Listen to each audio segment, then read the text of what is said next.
So welcome to this express revision. और इस super fast revision में हम जो चैप्टर 1 का रिवीजन कर रहे हैं उसमें ये वाला सेकंड पार्ट है जिसमें हम लोग देखने वाले हैं आज concept of electric field. So what is electric field? Electric field is a space around a point charge where the other charge experiences a force, right? So electric field is technically defined as electric field intensity rather is defined as force upon Q0, right? Where Q0 is a vanishingly small charge, right? So यहाँ पे if I have a point charge Q over here and at certain distance R, if I have a test charge Q0 over here, then the electric field is acting in this direction, which is given over F over Q0. So the formula of electric field is F over Q0. And what is F? F we already know. In this case, F is equal to K Q0 upon R square. So if you do divide it by Q0, we get it K Q over R square. Therefore, electric field is inversely proportional to the distance square, and electric field's unit is going to be what? Newton per coulomb, right? और इसको popularly volt पर metre में भी दिखाया जाता है, right? So ये electric field का कंसेप्ट है. This is electric field at a point. So पूरे रीजन में, एक पॉइंट चार्ज के आसपास पूरे रीजन में इलेक्ट्रिक फील्ड हो सकती है, और किसी पॉइंट पे कितनी इलेक्ट्रिक फील्ड है वो इस फॉर्मूला से हम ढूंढ सकते हैं. इलेक्ट्रिक फील्ड के बारे में यहाँ पे बहुत सिंपल सा एक कंक्लूजन निकलता है कि अगर यहाँ पे कोई पॉइंट चार्ज है तो उससे इक्वल डिस्टेंस पे इलेक्ट्रिक फील्ड जो है वो इक्वल होगी और उसका डायरेक्शन होगा रेडियली आउटवर्ड इस डायरेक्शन में. तो इलेक्ट्रिक फील्ड पॉइंट चार्ज के लिए स्फेरिकल सिमेट्री रखती है. That means this is the sphere of radius R. ये आर डिस्टेंस का अगर एक स्फीयर है तो इस स्फीयर के सरफेस पे, पॉइंट पे, सभी पे इलेक्ट्रिक फील्ड की जो वैल्यू होगी, magnitude of electric field is going to be same, that is k q over r square, where q is the point charge over here, right?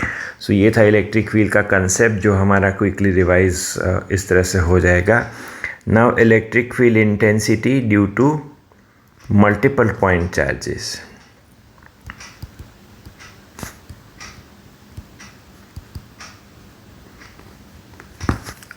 So multiple point charges के case में हम कैसे कर सकते हैं? तो अगर हम वेक्टर फॉर्म में रिप्रेजेंट करना चाहते हैं तो let's say this is the position of charge Q1 and it is given by R1, and this is a position of Q2 given by position vector R2. This is the point P where I want to find out electric field. This is position of charge R3, position vector, and this is point charge Q3. So I want to find out how much is the electric field at point P. So we are supposed to first find out electric field at P due to charge Q1, then this is due to charge Q2, and this is due to charge Q3. So electric field at point P is vector sum of electric field at P due to 1 plus electric field at P due to 2 plus electric field at P due to 3. So as we had discussed in the Coulomb's law also, this is the principle of superposition कि अगर multiple point charge act कर रहे हैं तो total electric field is sum of the electric fields due to individual charges, right? और जब individual charges की field हम कैलकुलेट करते हैं उस वक्त effect of other charges is neglected, उसको करने की ज़रूरत नहीं है, and that is experimentally also validated, right? तो यहाँ पे electric field at point 1, electric field at point P due to charge 1, ये क्या हो जाएगा? K इंटू Q1 ओवर, अब ये डिस्टेंस क्या है? This distance is RP1. So it is mod of rp1 square और डायरेक्शन है उसका rp1 कैप, वेयर rp1 क्या है बेटा, rp1 cap is a unit vector that is rp minus r1 and rp क्या है, तो rp उस पॉइंट का पोजीशन वेक्टर है जिस पॉइंट पे हम इलेक्ट्रिक फील्ड कैलकुलेट कर रहे हैं। तो यूनिट वेक्टर ऑलरेडी हम जानते हैं, that is rp minus r1 over mod of rp minus r1। तो इस तरह से हम इलेक्ट्रिक फील्ड एट पॉइंट 1, इसी तरह से इलेक्ट्रिक फील्ड एट पॉइंट 2 भी लिख सकते हैं and electric field at point 3 भी लिख सकते हैं, right. So this is how we can deal with the electric field due to multiple point charges. तो इस तरह से इसकी थियरी और न्यूमेरिकल हम डील कर सकते हैं। इसके बाद लॉजिकली सीक्वेंस में आना चाहिए concept of dipole and electric field due to dipole. तो मैं जनरली इस तरह से लेता हूँ इलेक्ट्रिक फ्लक्स और फील्ड लाइंस के बारे में एक लॉजिकल सीक्वेंस में, इसके बाद हम डिस्कस करेंगे, ठीक है। तो now the concept of electric dipole.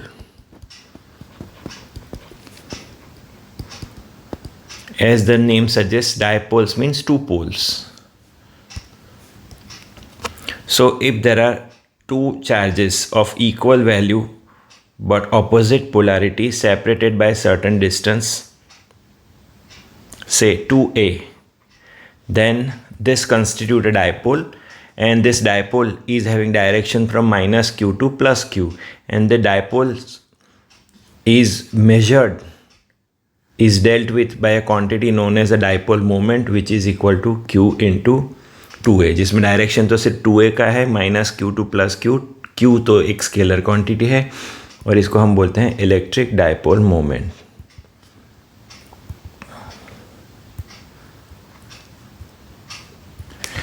Naturally crystal arrangement की वजह से बहुत सारे डायपोल हमारे पास होते हैं, जैसे H2O मॉलिक्यूल है या HCl है या CH3COOH है, जिसमें पॉजिटिव चार्ज और नेगेटिव चार्ज के बीच में एक फिक्स डिस्टेंस होता है और उनके चार्जेस इक्वल एंड ऑपोजिट होते हैं, तो ये नेचुरल डायपोल बनाते हैं। तो अगर नेचुरल डायपोल है तो वो कैसे इलेक्ट्रिक फील्ड क्रिएट करेंगे, that is the next field. तो डायपोल जो है is Q into 2a, dipole moment P, उसका यूनिट क्या हो जाएगा, तो यूनिट हो जाएगा obviously it is coulomb into metre, because it is Q into 2a। Dipole moment एक वेक्टर क्वांटिटी है और उसका डायरेक्शन है minus q to plus q, right. So now electric field due to dipole. तो electric field due to dipole जो है वो हम लोग दो केस में पढ़ते हैं। फर्स्ट केस क्या है बेटा, first case is the in axial direction.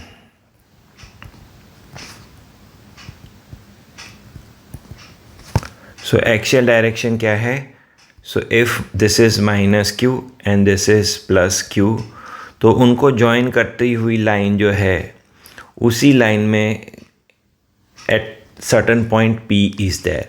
So this is a midpoint O of a dipole and ये midpoint से R distance पे ये हमारा कोई point P है और वहाँ पे हम देखना चाहते हैं how much is the electric field.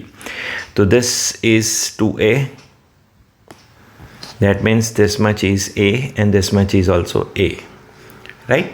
So obviously electric field at point P is because of electric field at point P because of plus Q plus electric field at point P because of minus Q charge. That is the principle of superposition. Now we can very well calculate electric field at because of the plus Q. So that is K into charge is always known, Q distance is you can see over here the distance is R minus A whole square, right? And direction is acting in the same direction, so direction is along P cap, that is along the minus Q to plus Q direction, and over here plus K times charge is minus over here, so minus Q, and the value is going to be, the distance is r plus a now,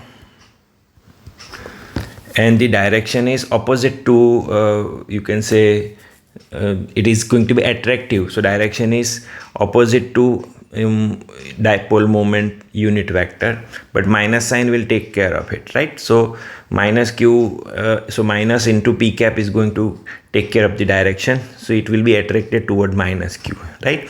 So if I take everything, this common k q, and then this is going to be 1 over r minus a square plus 1 over r plus a square, and the common part is p cap.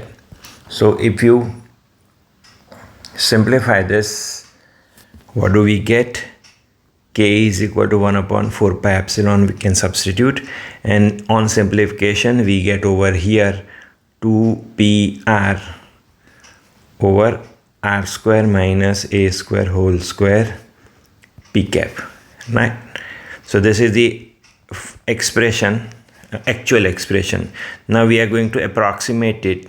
So if r is very greater than a, we know that 2a is a very small value. 2a is approximately equal to 10 raised to 9 metre, nanometre में ये होता है, तो इसका मतलब a तो बहुत छोटा है, तो 10 raised to minus 9, सॉरी.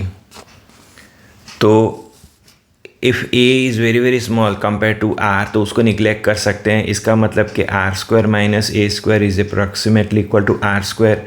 तो वो अगर हम ऊपर की एक्सप्रेशन में रखेंगे तो electric field at point P, जिसको हम बोलेंगे axial, is going to be 1 upon 4 pi epsilon 0, और यहाँ पे क्या आ जाएगा 2pr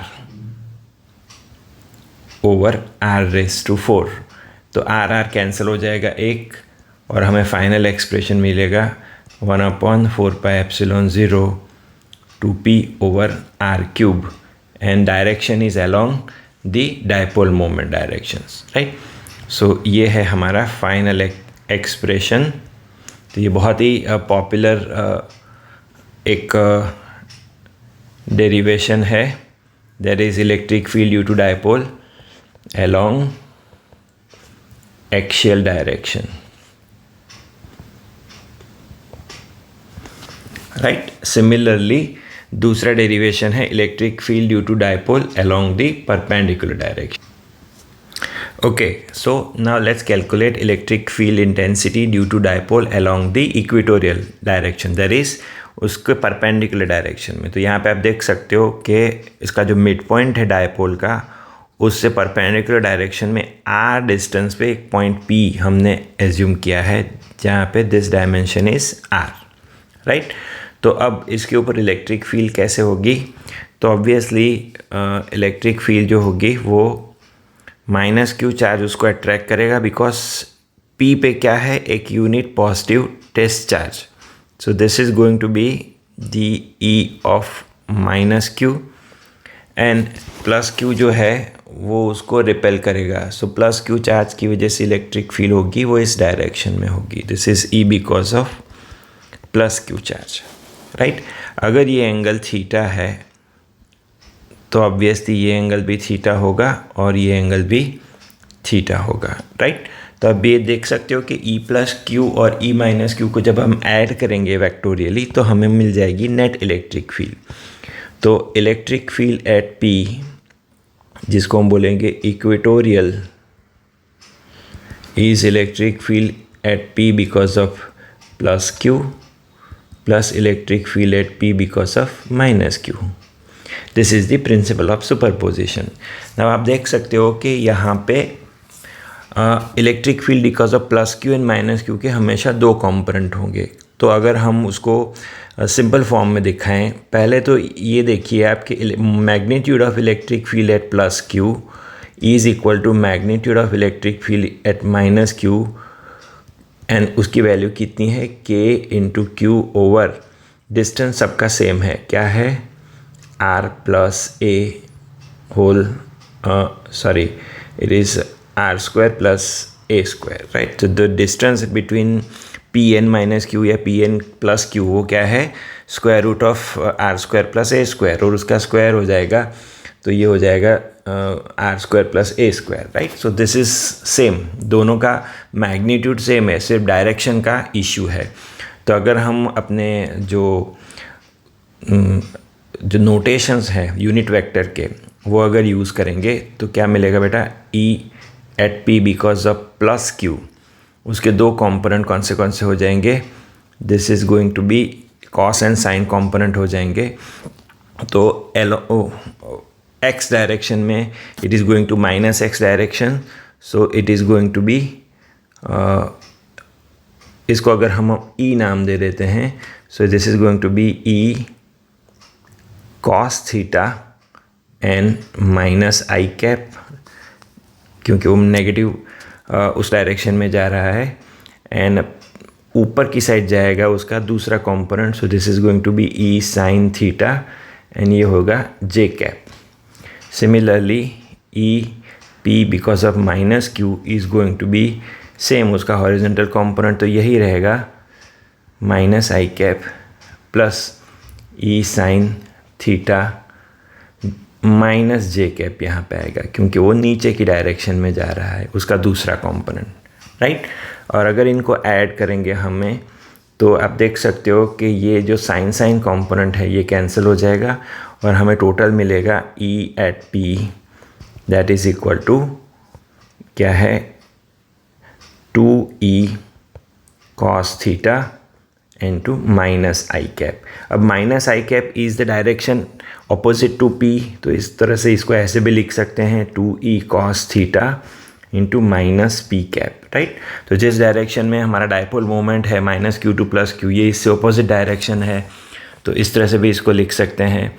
so this is equal to 2e की वैल्यू ऑलरेडी हम जानते हैं के q over r square plus a square, और कॉस थीटा की वैल्यू क्या हो जाएगी बेटा, cos theta is over here a upon square root of r square plus a square into minus p cap.